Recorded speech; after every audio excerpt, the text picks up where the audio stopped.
made a deal with the devil, got a bath and a wife. Bearskin as a minority body. Once upon a time there was a young fellow who enlisted as a soldier, conducted himself bravely, and was always at the very front when it was raining bullets. As long as the war lasted, all went well, but when peace was made he was dismissed, and the captain said he could go wherever he wanted to. His parents were dead, and he had no longer a home, so he went to his brothers and asked them to support him until there was another war. The brothers, however, were hard-hearted and said, "What can we do with you? We have no work for you. See that you go and make a living for yourself." The soldier had nothing left but his gun, so, putting it on his shoulder, he went forth into the world. He came to a large heath, in which nothing was to be seen but a circle of trees. Filled with sorrow, he sat down beneath them and thought about his fate. "I have no money," he thought, "and the only trade I have learned is that of making war, and now that they have made peace they can no longer use me, so I see that I shall starve." Suddenly he heard a rustling sound, and when he looked around, a strange man was standing before him. He wore a green jacket and looked quite stately, but he had a hideous horse's foot. "I know what you are in need of," said the man. "You shall have money and property as much as you, with all your might, can squander away, but first I must know if you are fearless, so that I won't be giving away my money for nothing." "A soldier and fear, how can those go together?" he answered. "You can put me to the test." "Very well," answered the man. "Look behind you." The soldier turned around and saw a large growling bear running towards him. "Aha!" shouted the soldier. "I'll tickle your nose until you lose your desire for growling." Then, taking aim at the bear, he shot it in the snout and it fell down motionless. In Bearskin, the protagonist's transformation and deal with the devil to wear an enchanted bearskin reflects the experience of occupying what theorist Elizabeth Barnes calls a, quote, minority body, that is, a body not made of any inherent deficiency, but by cultural rejection. In her book, The Minority Body Theory, Barnes writes that, quote, "To be physically disabled is not to have a defective body, but simply to have a minority body." End quote. It is, quote, "something that makes you different from the majority, but that difference isn't by itself a bad thing. To be disabled is to have a minority body, but not to have a broken or defective body." End quote. In this essay, I'm going to be drawing on Elizabeth Barnes's theory in order to explore how Bearskin engages with and depicts disability. While the protagonist is not explicitly described as having any injury, impairment, or disabling condition, his story is a neat case study for Elizabeth Barnes's minority body theory at work. Once Bearskin makes a deal with the devil and the bear's hide is fixed to his body, he goes through several years of cultural and social rejection that mimics the experiences of disabled people in real life. Trial and cure. "I see quite well," said the stranger, "that you do not lack for courage, but there is one more condition that you will have to fulfill." "If it does not endanger my salvation," answered the soldier, who knew quite well who was standing before him. "Otherwise, I'll have nothing to do with it. For the next 7 years you are neither to wash yourself, nor comb your beard and hair, nor cut your nails, nor say the Lord's Prayer. I will give you a jacket and a cloak, which you must wear during this time. If you die during these 7 years, you are mine. If you stay alive, you are free and rich as well for all the rest of your life." The soldier thought about his desperate situation, and, having faced death so often before, he decided to risk it now as well, and he entered into the agreement. The devil took off his green jacket and gave it to the soldier, saying, "Whenever you wear this jacket and reach into its pocket, you will find a handful of money." Then he pulled the skin off the bear and said, "This shall be your cloak, and your bed as well, for you are to sleep on it, and you are not allowed to lie in any other bed. Because of your clothing you shall be called Bearskin." With that the devil disappeared. The soldier put on the jacket, immediately reached into the pocket, and found that the promise was really true. Then he put on the bearskin and went forth into the world. He did whatever he pleased, refraining from nothing that did him good and his money harm. Bearskin is one of many fairy tales that were collected and edited by brothers Jacob and Wilhelm Grimm. This small tale follows a familiar arc that I've identified when studying fairy tales through a disability theory and justice lens, which I've called the trial and cure narrative. This narrative refers to stories in which a character overcomes trials and has their disability cured, or alternatively, disability is the trial or part of the trial to be overcome, ergo, disability is again cured in the end. This narrative is especially clear when we understand that upon making his deal, Bearskin did whatever he wanted, doing whatever made him happy right up until the moment he looked too different for people to accept him. In the eyes of this story, disability then becomes the problem, the thing that must be fixed in order for him to live a full life again, not the people around him being horrible and exclusionary. In Western fairy tale traditions, this story structure and style is a familiar arc that conflates physical differences, deformities, and disability with individual, moral, and spiritual shortcomings and/or failings. The Maiden Without Hands, the Frog King, and the 12 Brothers are just a few other examples. Barnes's theory is a useful framework to also critically analyze the expectations for disabled people to overcome their conditions, symptoms, and other differences under a system of compulsory able-bodiedness. That is, as queer and disability theorist Robert McClure describes, a system and culture that demands able-bodied performance and sees able-bodiedness as something everyone should want to aspire to. Bearskin undergoes a trial that minoritizes his body for several years in order to earn a place within society again once his body is made normal, following a long standing tradition of disability depictions that force the disabled person to change themselves instead of the world adapting and treating them as an equal member of society. Professor of German and Scandinavian Studies Anne Schmeising writes, quote, "Tales in which depictions of disability, deformity, and disease appear nevertheless present wholeness in various ways. Disability and related tropes are at times a punishment for misbehavior or a marker of wickedness, but more often are a temporary condition, congenital or acquired, that must be overcome by a pious maiden or, more frequently, a hard-working male underdog, and then magically erased by supernatural powers." End quote. In this story, Bearskin is the hardworking male underdog, a veteran with no prospects, no home, and no money who ultimately overcomes a temporary state of disability. Something smells fishy. During the first year, his appearance was still acceptable, but during the second, he looked like a monster. His hair covered nearly his entire face, his beard looked like a piece of coarse felt cloth, his fingers had claws, and his face was so covered with dirt that if someone had planted cress on it, it would have grown. Everyone who saw him ran away. However, because everywhere he went he gave money to the poor to pray that he might not die during the 7 years, and because he paid well for everything, he always found shelter. In the fourth year he arrived at an inn. The innkeeper would not let him enter though, refusing even to let him have a place in the stable because he was afraid Bearskin would frighten the horses. However, when Bearskin reached into his pocket and pulled out a handful of ducats, the innkeeper softened and gave him a room in an outbuilding. Bearskin, however, had to promise not to let himself be seen, lest the inn should get a bad name. With nothing to his name but the belief that he would soon starve, Bearskin accepted a bargain with the devil, trading current social accessibility and belonging for the potential of a future survival. His promise not to wash or clean himself nor ever take off the coat and bear pelt eventually renders him visibly othered. He becomes a body whose presence is not only undesirable, but also becomes a source of fear for those around him, eventually meaning he cannot even sleep with the animals for fear that they too will fear him. It's so bad that the innkeeper believes, and we have no real reason to doubt the veracity of this, that the inn will acquire a negative reputation simply for giving Bearskin shelter in a building apart from the main areas where other people might be present. Disability in and of itself is something that makes many able-bodied people uncomfortable. This fear, prejudice, and bigotry is one reason we overwork and often gaslight ourselves, disabled or not, about our struggles and/or symptoms because we don't want to be seen as someone unworthy of acceptance, or feel that we are unworthy due to the beliefs we've internalized. Disabled people are not only seen as useless and lesser due to not being able to be, quote, productive members of society, but are also sometimes seen as things like burdens, disposable, and as acceptable losses. In 2025, the sixth year of the ongoing COVID pandemic, disabled people are still being told to, quote, just stay home and be quiet about any perceived inequalities and harms that attitude demonstrates. Bearskin's lifestyle mimics that of many disabled people, where we must, quote, just stay home. He must just stay away from others. Where we wear masks and sometimes suffer mistreatment due to visible difference, he too suffers mistreatment due to visible difference. Where disabled people are disenfranchised systematically, often unable to work, and sometimes rely on government assistance to live, Bearskin also cannot participate fully in society and has a jacket which provides him with the funds he needs to survive. I'm kind of curious in a mildly facetious way to know if anyone has read this story and thought, oh my god, what a freeloader. He's getting an easy ride. Or if people went, yeah, that's cool, makes sense.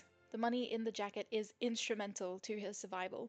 Without it, the innkeeper would not have even let him in the outbuilding, nor would the latter half of the story unfolded in the way that it did. But we do not all have magic coats that produce piles of money. Not all of us are able to buy our way into society or shuck our disability in favor of able-bodiedness and a normative appearance. Additionally, not all of us want to. Disabled people are also often seen and used as proof that life could be worse, or alternatively, we're seen as inspiration for not giving up. If that amputee can climb Mount Everest, what's your excuse? The only disability in life is a bad attitude. You just need to push yourself. Bearskin's arc throughout this story mirrors many of these real-world misbeliefs, attitudes, and prejudices that cause harm. Society's rejection of him mirrors how existing disabled people are seen as deviant or strange, and their disability is seen as indicative of a personal failing or even as dirty, something that is literalized in this story because Bearskin cannot bathe or wash or trim any part of himself. His isolation is a socially imposed exile, and he is more disabled by society's treatment of him than anything else. Like many disabled people, his life is at risk of being shortened largely due to a lack of adequate housing, healthcare, social acceptance, and resources. It's also interesting to note that while the story begins at the end of a war, which is a mass disabling event, Bearskin is the only character who can be read as disabled, which is another example of a common disability depiction, that we are so rare as to be outliers. Money makes the world go round. One evening Bearskin was sitting alone, wishing with all his heart that the 7 years were over. He heard a loud moaning in a neighboring room. He had a compassionate heart, so he opened the door and saw an old man weeping bitterly and striking his hands together above his head. Bearskin went nearer, but the man jumped to his feet and tried to run away. At last, hearing a human voice, the man let Bearskin talk to him, and with friendly words Bearskin succeeded in getting the old man to reveal the cause of his grief.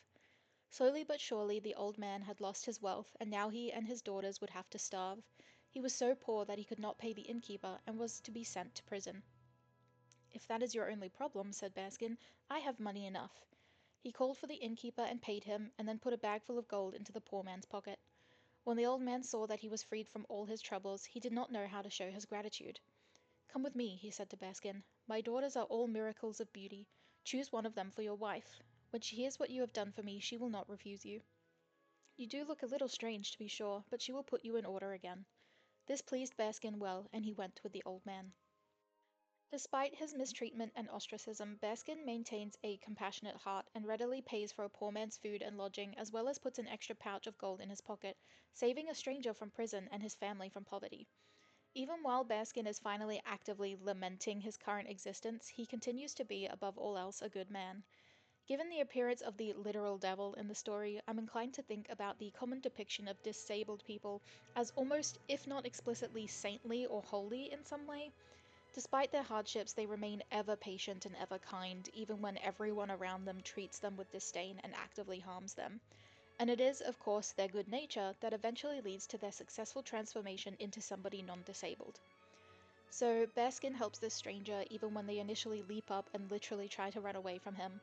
It's only once he has helped this man that he is deemed worthy of being socialized with and as a potential partner for one of the stranger's daughters, not unlike how disabled people in the real world often have to prove their value and competency to a much higher level than others before gaining entry into spaces that non-disabled people are able to access by default.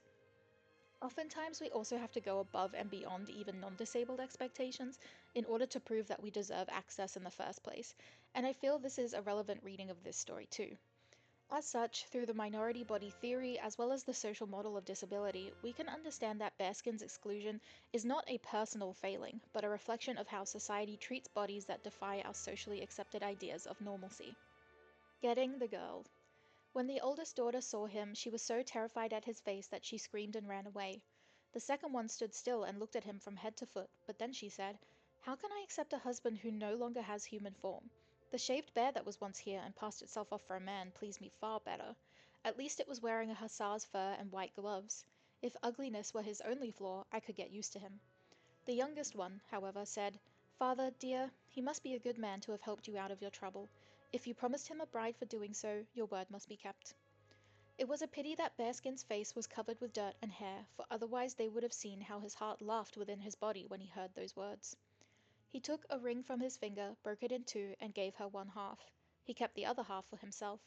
He then wrote his name inside her half and her name inside his. He asked her to take good care of her peace. Then he took leave, saying, "I must wander about for 3 more years, if I do not return at the time you are free, for I shall be dead. But ask God to preserve my life." The poor bride-to-be dressed herself entirely in black, and when she thought about her future bridegroom, tears came into her eyes. From her sisters she received nothing but contempt and scorn. Writer and theorist Amanda Leduc, in her book Disfigured on Fairytale's Disability and Making Space, writes that fairytales often present stories in which the world and society never needs to change, but rather it's the person who is broken and in need of fixing. Exclusion, isolation, inequalities, and lack of structural support are not society's responsibility to confront and rectify. This outlook naturalizes stories like Bearskin, wherein, quote, the aim of the narrative is to eradicate the disabled life rather than change the world so that the disabled life can thrive, end quote.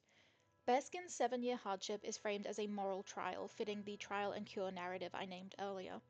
It's only through his generosity and compassionate heart and perseverance that he earns acceptance, kindness, and eventually will find redemption and reintegration into society. This is made very literal by the fact that the youngest daughter and he become engaged, meaning he will not only be welcomed back into society, but he will be reintegrated into a very traditional family unit. We could also talk a little bit about disability and masculinity here. One of the experiences male identifying people with disabilities face is being seen as less manly or masculine due to their disability. Disability makes us, to differing degrees, dependent on others, maybe even less physically strong than an able bodied person, and these things clash with beliefs around masculinity that demand men be strong, dominating, self reliant providers. Bearskin, as a minority body, is no longer seen as a man. One of the youngest daughter's own sisters explicitly dehumanizes him, stating that he does not even have human form anymore, while the other sister screams and runs away from him. He promises to return for his bride to be only once he has bested the devil, thereby refining his masculinity, forcing the devil to perform labor and becoming a man once again. While readers are supposed to understand that Bearskin's exclusion by others is obviously a negative thing, rather than problematize his mistreatment at the hands of fellow men, the story treats it as something that is to be expected.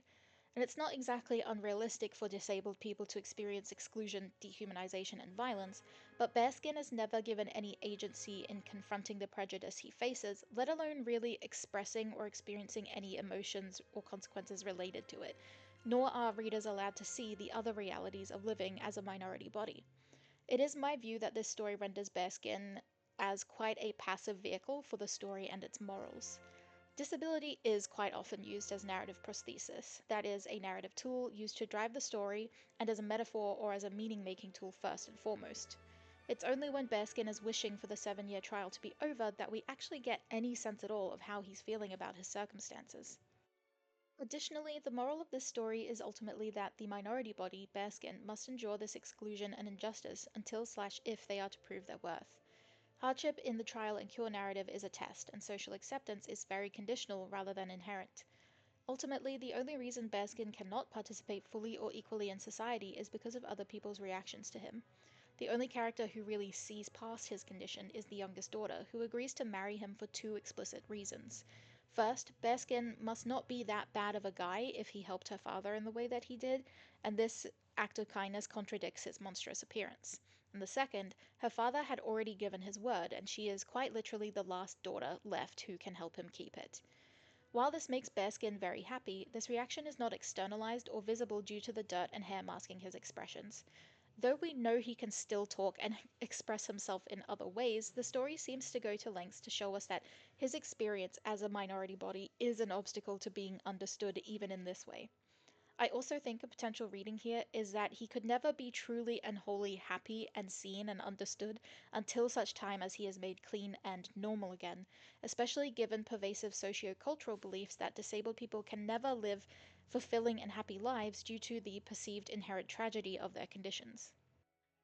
As in many other fairy tales, happiness for Bearskin involves restored normalcy and marriage. The promise of marriage is framed as somewhat of a noble act by the youngest daughter, who, in contrast to the other sisters who screamed and insulted him and will later die, is very good and very kind. Fairy tales often punish, quote, bad people with disability and or death, so it's a pretty clear comparison and indictment of the older sister's behavior towards Bearskin. In addition to this, a common role for disabled characters to play is what is known as the yardstick character, and this refers to a character with whom able bodied characters will interact with primarily in order to show the audience if they are good or bad people. It feels important to note also that it's not very clear whether or not the youngest daughter is actually happy with the prospect of marrying Bearskin. Quote, when she thought about her future bridegroom, tears came into her eyes. End quote. Is this because she worries for him and hated what he's going through and the prospect of him dying is truly heartbreaking, or because she did not really want to marry him at all? Is she afraid that he will very well die and never return to her, or upset that her future husband is Bearskin? Either way, Bearskin leaves her for the remaining 3 years, though there is absolutely no direction from the devil for him to spend this time alone, and he is rewarded with marriage only after his body is restored back to its normative and, quote, clean state, a narrative which suggests his worth and happiness hinges on achieving able-bodiedness. He is lovable only once he becomes palatable, a reflection of the still pervasive cultural script that disabled people are desirable only if they can be fixed or overcome their conditions or symptoms. As such, Bearskin, according to Elizabeth Barnes's theory, perpetuates a bad difference view of disability that describes disability as something negative and inherently bad for you, and which maintains that disability would, quote, still be a bad thing even if society was fully accommodating of disabled people, end quote. Nowhere in this tale is the possibility even suggested that Bearskin could live a full and joyful life with the bear's hide fixed to his back.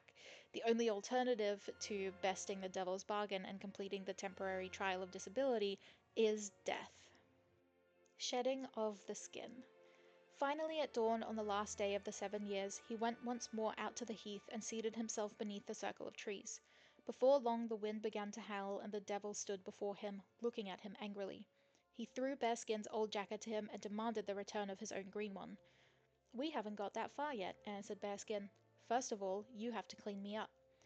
Whether the devil wanted to or not, he had to fetch water and wash off Bearskin, comb his hair, and cut his nails. After this, he looked like a brave soldier and was much better looking than he had ever been before. When the devil was safely gone, Bearskin was quite light-hearted. He went into town, purchased a splendid velvet jacket, seated himself inside a carriage drawn by 4 white horses, and drove to his bride's house. No one recognized him. The father took him for a distinguished colonel and led him into the room where his daughters were sitting. He was given a seat between the 2 oldest ones, who poured wine for him, served him the finest things to eat, and thought that they had never seen a more handsome man in the world. The shedding of the bearskin, in my view, aligns with real-world pressures on disabled people to conform, overcome, or erase differences in order to gain access and participate in society. Put simply, the story of Bearskin not only presents difference as inherent deficiency, it also presents conformity as a prize. In fact, when Bearskin is made handsome again, he goes completely unrecognized and has absolutely no trouble at all making multiple purchases, so there is no difficulty or confrontation or no real issue with having been mistreated by his community for several years. There are no consequences. Bearskin goes unnamed in the text beyond his role as a minority body as well. This is a form of dehumanization. At the end of his 7 year trial, he is rewarded with a return to a clean and handsome form. And because so many stories present difference as dreadful, shameful, and something in need of correction, it garners a lot of scrutiny in Bearskin too. Though there is a part of this story that does not treat Bearskin as an other, such as when the father invites him back to his home and offers one of his daughters, this is only done after Bearskin performs that act of kindness, and there is a very clear pattern in this story that suggests any social integration for Bearskin is heavily contingent on him either buying it with money and acts of generosity or becoming normal again. His love is validated only when he becomes physically desirable, and acceptance is conditional on him conforming to normative standards of hygiene and appearance.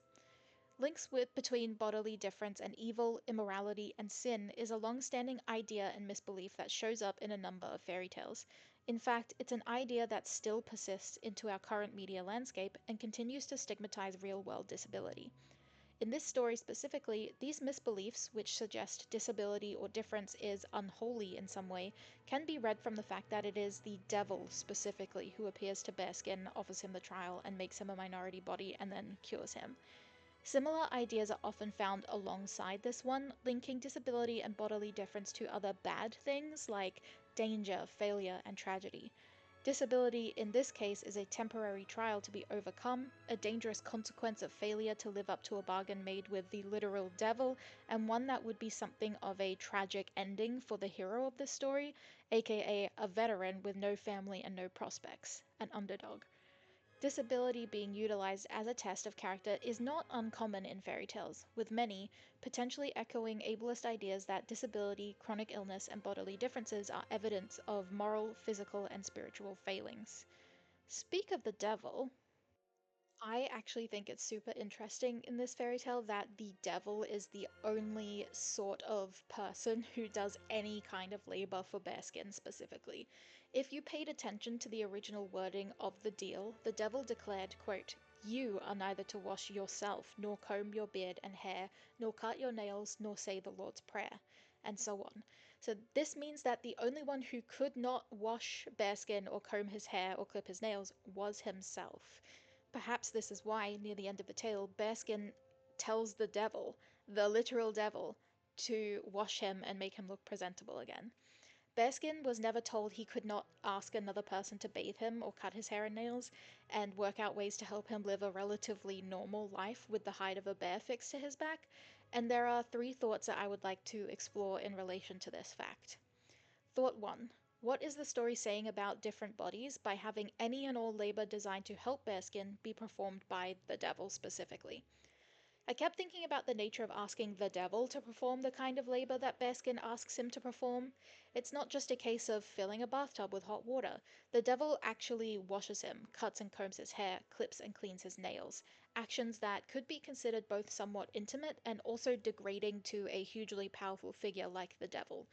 It feels not dissimilar to, say, a handmaid putting a king in his place by making him take up her duties for her exploitative wage for a day.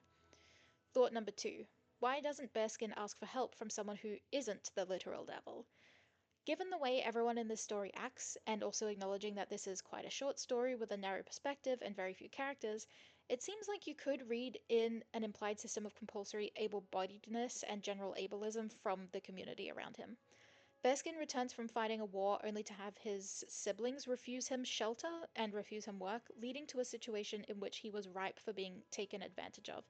This is actually not dissimilar to the way disabled and otherwise chronically ill veterans have been treated throughout history once the shine of heroic valor dulls. They would return home only to find that their prospects are rather few and far between. What would a man who has fought a war and now walks around with a bear's hide fixed to his back do for work? What kind of person would take him in?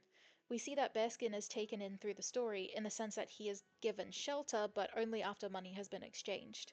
The story is clear that for the first year he was treated relatively normally before he became too dirty and grotesque and elicited fear from the people he encountered.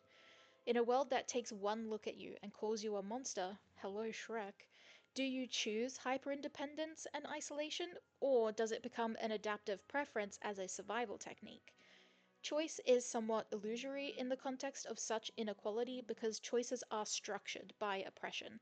I don't think it's unreasonable to extrapolate that it's likely any agency in choosing such an isolated way of life, in the end, was heavily informed by his experiences of being mistreated by society that buys into and perpetuates ableist ideology. Again, he did what he wanted while he still looked relatively human. It was only into his second year, when people started to dehumanize him, that he made decisions like leaving his bride to be until such time as he was cured. And thought 3. What is Bearskin missing out on, and what might the story have looked like had he asked someone else for help? Here is where my retelling of Bearskin kind of comes to life. I imagine that he could have remained at the house the old man took him to and really gotten to know the youngest daughter, aka his bride to be. I imagine they could have sat outside on a nice spring day and he could have explained the deal with the devil to her. She could have been holding a wooden comb, which she would then gently begin to brush his grown out hair with. The bath would come next, first a splash of warmed up water, then a soak, bear pelt and all. I imagine some attempt at period appropriate modesty while they talk to each other about their lives, which is kind of funny to me. And they would also talk about what they each want and need and wish for. They would both be intensely vulnerable in different ways in this situation. Bearskin could also reach into his pockets and feel the gold in there, and resolutely know that in just a few more years' time he will have bested the literal devil, and he will have more to live for now. He has more to look forward to. He has a new family to take care of. I'm talking and thinking about crip care, interdependence, community. What if he actually valued his experience of disability instead of the story using it solely as a horrible potential consequence of failure, buying into ideas that when you're disabled, there is no happy ending and your life is over? It's not as wild as you might think. Elizabeth Barnes argues that, quote, cutting against the idea that disability is bad simpliciter is the simple fact that many people value their experience of disability, end quote. Taking the mere difference view of disability that Elizabeth Barnes describes in her book means imagining a version of this story where Bearskin could potentially remain as Bearskin and still be valued rather than be pitied and or feared. A radical rewrite of this narrative might make societal rejection the ultimate villain rather than becoming a minority body. What if he found community with others and they banded together to help him and the 7 years wasn't really that bad? I think it's really interesting to think about how disability pride, that is, the celebration and acceptance of difference, could have defeated the devil just as effectively, if not more so, than Bearskin living several years alone, uncomfortable, rejected, run away from, and dehumanized. The world did the devil's work for him, constantly challenging Bearskin by forcing him into isolation and confronting him with extremely insulting behavior.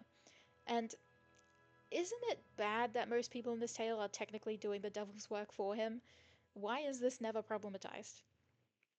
I also have some half formed thoughts about how interesting it is that Bearskin is a veteran who is visited by the devil and made to wear the skin of something he killed. It feels like a potential metaphor for the trauma of war and how people carry it around with them, and or perhaps the skin represents the weight of sin. By living a kind and compassionate life for several years, paying his way with the coins that appear in his pocket, Bearskin effectively completes several years of penance upon his return from war and is then cured and literally made clean in the end. And all that without going to a single therapy session. Conclusion. In conclusion, the story Bearskin reflects ableist socio-cultural beliefs that makes one's worth, value, and belonging conditional. This is not an outlier tale, also, it's just an addition to an already prevalent narrative that is a classic, but nevertheless questionable, narrative when we look at it through a disability justice lens. And to be very clear, I just want to state for the record that, in my opinion, there is absolutely nothing wrong with disabled individuals wanting to be non disabled. I don't think there is anything wrong with wanting to be non disabled and then seeking the means with which to make yourself non disabled. What I do think is wrong and potentially harmful is having the expectation that becoming non disabled is and or should be the ultimate goal that all disabled and chronically ill people and their families have. The desire to be non disabled should not be assumed, and it should not be uncritically framed as the correct desire. And it shouldn't be the narrative that disabled bodies are put into all the time, especially not when written by non disabled writers. We so often hear and tell the story of the tragic overcomer, for example, the plucky wee cripple who grit their teeth, tried super hard, and beat the odds despite the personal tragedy of disability. We so often hear and tell the story of the inspirational disabled person, the courageous cripple who persevered through so many hardships and who we admire because of that perseverance. Or maybe we admire them for still managing to smile and be patient and gracious despite having endured so much. Too often, these characters are thriving in spite of their disability. They could never thrive because of their disability, or simply thrive because that's how life worked out for them. Bearskin is a tale of despite, a story that reflects cultural discomfort with and fear of bodily difference, and a narrative that depicts disability as a temporary test to endure and ultimately defeat. Like the skin he wears, disability is a thing to be discarded. So rarely in fairy tales do we meet disabled protagonists who do not recover, who do not find and do not earn a cure, or transform into somebody non disabled. Looking at the story through the minority body theory of disability, the story is not one of redemption to me, but rather a story about how one must change in order to be accepted and loved. And this expectation of individual suffering and change is not framed as a bad thing, it's framed as a happy ending. It's kind of bananas to realize just how many stories seemingly reject things like personal dignity, interdependence, and the right to exist as you are in favor of celebrating assimilation. One of the takeaways from Bearskin seems to be that disabled people should just go away and fix themselves in order to become worthy of acceptance, respect, and love, rather than meaningfully challenging any of the systems and structures that marginalized them to begin with. This depiction of disability, or non normative bodies, eases the conscience of and caters to the comfort of the presumed able bodied audience first and foremost. It's extremely important for disabled and chronically ill readers to be able to see people like themselves realistically and compassionately depicted as human beings whose experiences and beliefs are wide and varied, not as people who are heroic specifically because they overcome their quote wrong and defective bodies. So, what would the story look like if we stopped demanding transformation and perceived normalcy and instead demanded justice? I am going to leave that question here. And that is the end of this essay. I hope that you enjoyed it. Thank you for listening to it all the way through if you did so. And please let me know what your thoughts are in the comments below, and or tell me what fairy tale you think I should talk about next. Cheerio! Bon voyage, me old cream cracker! I don't know how to end videos.